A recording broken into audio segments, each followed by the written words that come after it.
আসসালামু আলাইকুম রহমতুল্লাহি ওবরাকাতুল মাগফিরাতুল জান্নাতু। আজকে দুইটা লাইভ করছি, একটা লাইভে ডিস্টার্ব করছে, আর একটা লাইভ হয়েছে। তো লাইভ করার সময় অনেক সময় তাড়াহুড়া করতে গেলে টাইটেলে বেশ কম হয়, তাড়াহুড়া করতে গেলে টাইটেল ভুল হয়, মাঝে মধ্যে হতেই পারে তাড়াহুড়া করতে গেলে, ঠিক আছে, টাইটেল বসাতে পারি না মাঝে মধ্যে।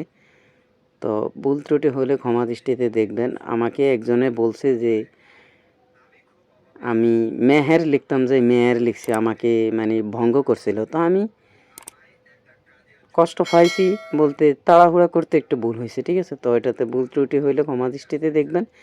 আর গাড়ি এটা উঠাইছে, দুইটা ক্যারন দিয়ে উঠাইছে, উঠানোর পর এটা প্রায় জ্যাম, দুনো পাশে জ্যাম লাগছে, ঠিক আছে, ব্লক হয়ে গেছে রাস্তা।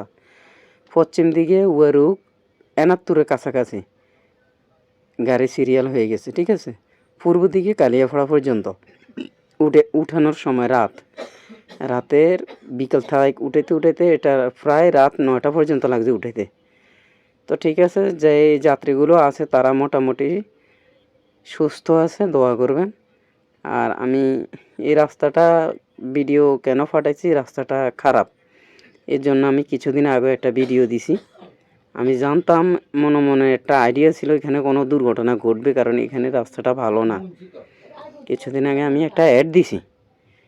তো যাই হোক, গাড়িটা অবশেষে উদ্ধার হয়েছে এবং পুলিশ হেফাজতে আছে। আর যারা অসুস্থ হয়েছে সবাইকে দোয়া করবেন যেন সুস্থ হয়। আর এই গাড়িটা পড়ার কারণ হলো, একটা সিএনজি ছিল এই গাড়িটার সামনে, গাড়িটা ওভারটেক করতে গিয়ে ব্যালেন্স ঠিক রাখতে পারে না, এটা পড়ে গেছে। তো যদি সিএনজি লাগতো 5জন মানুষের মারা যাইতো, একজনও বাঁচত না। তো গাড়িটা যাই হোক, যেভাবে হয়েছে। আর আমার টাইটেল ভুল হয়েছে, যদি ভুল ত্রুটি হয়ে থাকে ক্ষমা দৃষ্টিতে দেখবেন। আল্লাহ হাফেজ, সবাই ভালো থাকবেন, সুস্থ থাকবেন।